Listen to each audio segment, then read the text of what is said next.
Good morning, everybody. I got my coffee, I got my vape. Let's talk a little.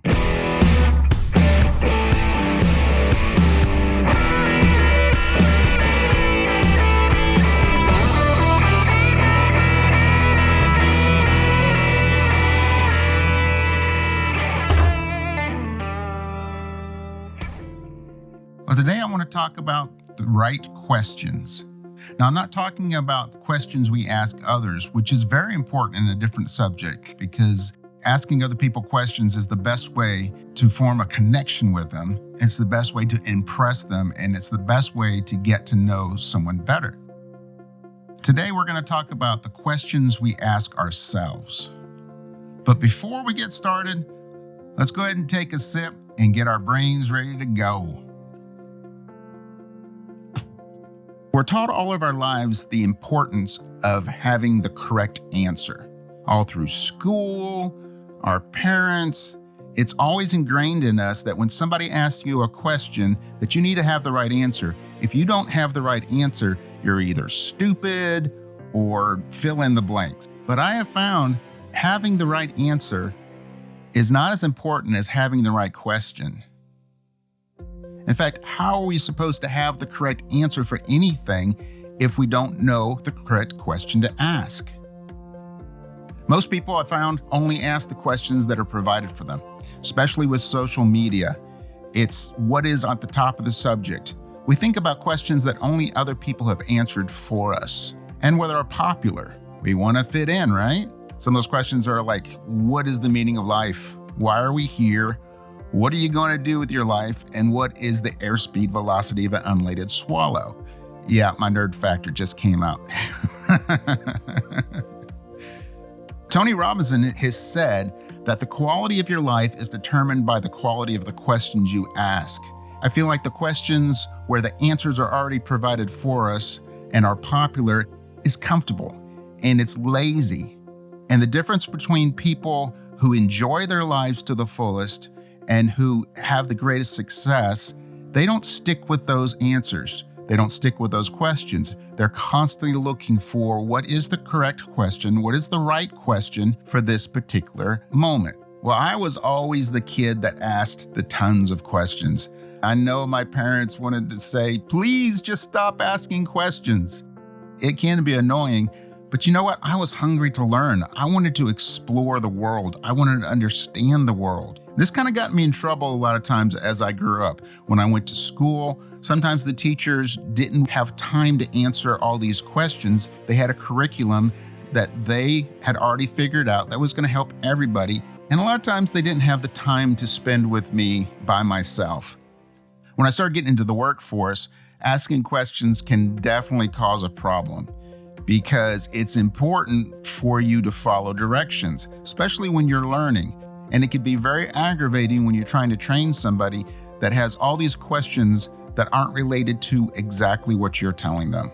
Sometimes you have to actually experience something and learn a process before you can even figure out what the right question is. At the beginning, it's usually the same question that everybody asks that will be answered if you just start learning the process and start doing. As I got older and I started to self-reflect, I noticed that there was difference between the types of questions I was asking and the benefit I got from them. I noticed two classifications. One of them was what I can see, what I experience. I'm asking questions about what is happening at the moment that I can relate to, which is very important for troubleshooting and solving immediate problems. I think that I've gotten pretty good at troubleshooting, and I always try to hone that skill. And at that time, I need to be asking the questions like, what is going on at the moment? How can I fix it? How can I get this back to a standard level of operation so I can continue? But the other kind that I found was the questions when I was asking what is possible. And that's where creativity kicked in. That's where I learned more things and I grew the most. And the difference between those, one of them will help you understand where you are. The other one will help you understand where you can go. The first one is important, but it doesn't really grow your concept of the world. The second one will expand your understanding of the world. It'll help you push past your limits Because as a wise man once told me, you don't know what your limits are until you've gone past them. I started learning as I started traveling that my concept of the world, what I could imagine, would expand the further away I would go from where I lived. From books and movies and different things like that, I had a concept of what was out there, but it wasn't real to me until I started traveling and my world started growing. Once that starts happening, it never shrinks again. And the same thing was with knowledge and experience. So asking the right question is key. The other difference that I noticed between the questions that I was asking was why I was asking them. Was I asking them to feel comfortable and safe, or was I asking them to grow? Was I asking them to confirm what I already knew, which made me feel like I was okay, I was safe, I had control over my environment, which is a misnomer? Or was it for greater understanding? One has a closed mind, the other has an open mind. A closed mind I can relate to a closed box. It doesn't allow anything to get in, it just wants to hold what's in there. And that's what it's designed to do. Whereas an open mind is like a sponge, and it will absorb and absorb and absorb. A sponge is limited to the capacity of its size, whereas an open mind will grow to accommodate what it absorbs. And right now, I think I'm gonna absorb some more coffee, so let's take another sip.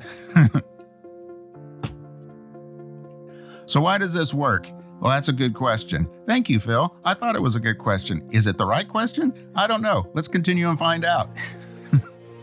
Well, the reason why I think that this works is that the brain hates unanswered questions.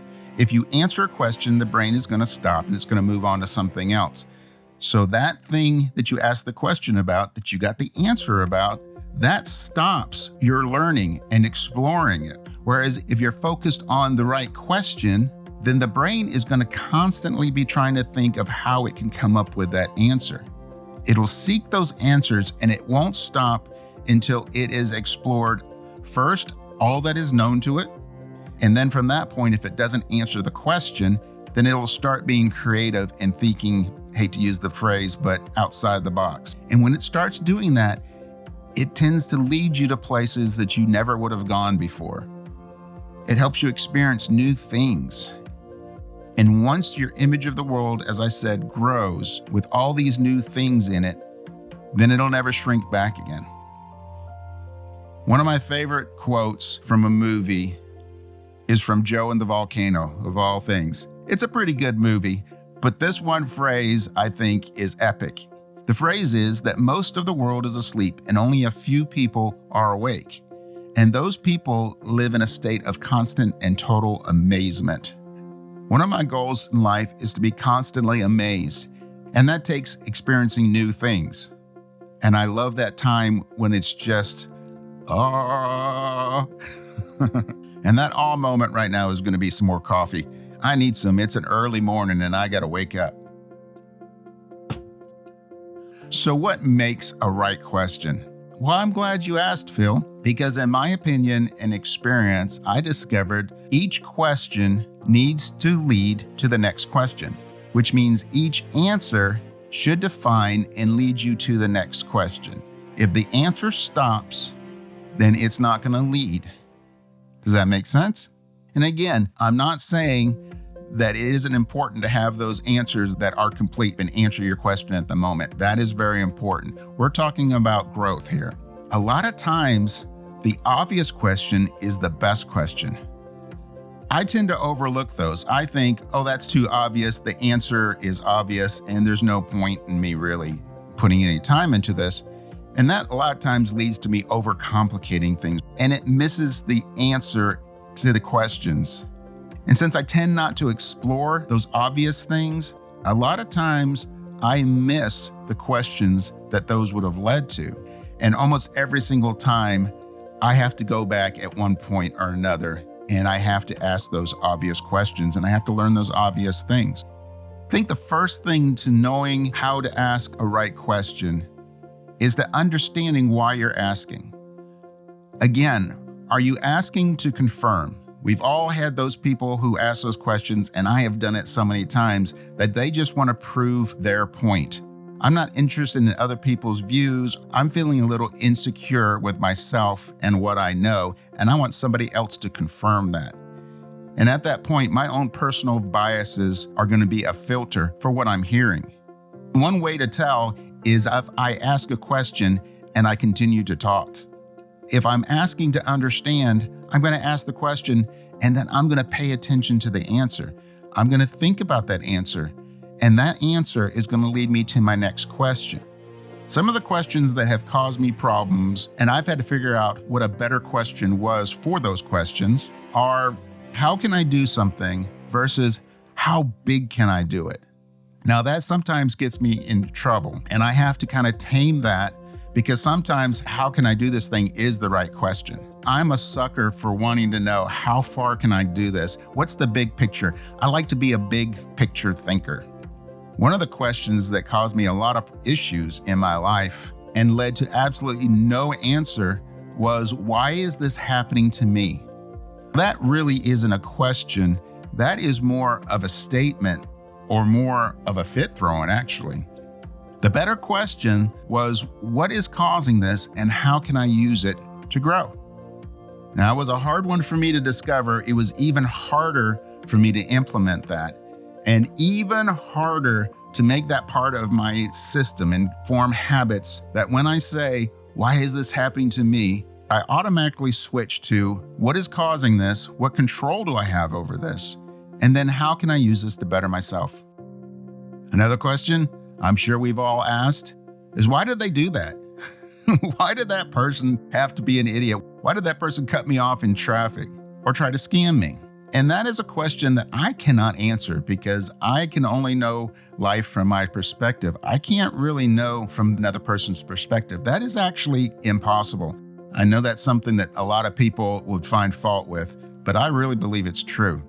A better question that will actually lead to an answer is, what was that person's motivation?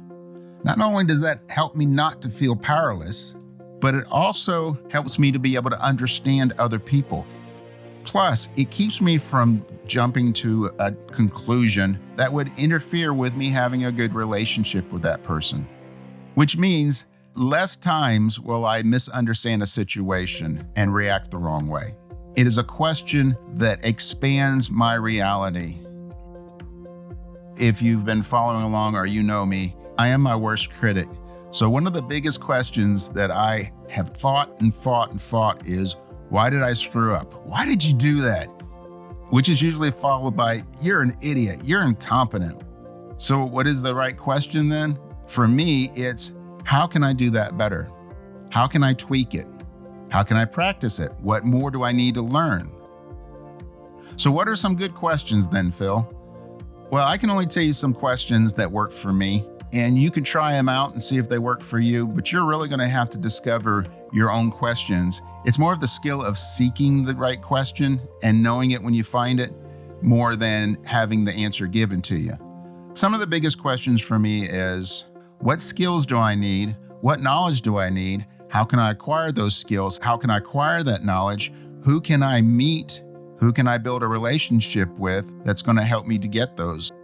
I begin every day with a very important question that helps me to redirect my thoughts into what is important and look outward instead of looking inward, and that is, who can I help today? I didn't come up with that, but it's a very powerful way to start the day. It always makes my day better. And my right now is going to be better if I take another sip, so let's do it. Okay, Phil, this seems really simplistic. Can it really have an effect? Well, it is simplistic, but it can have a profound effect on your life. As in most things that actually help you, it's easy to do and it's easy not to do, but choosing to do it makes all the difference.